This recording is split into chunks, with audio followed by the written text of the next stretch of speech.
mummy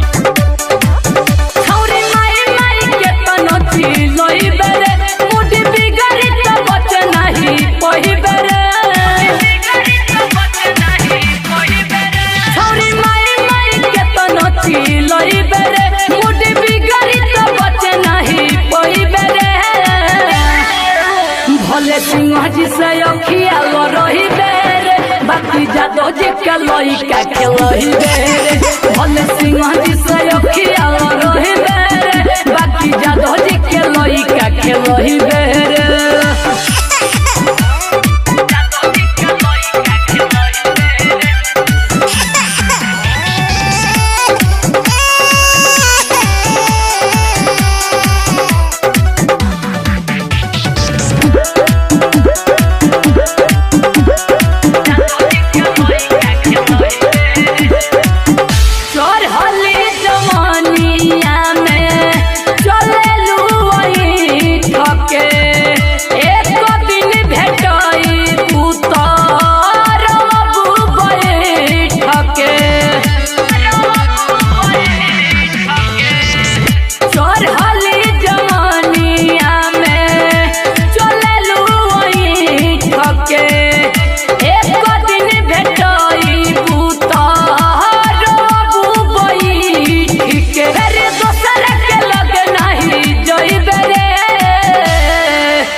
के लइका के लही बेरे भले सिंह जी से अखिया रही बेरे बाकी जादो जी के लइका के लही बेरे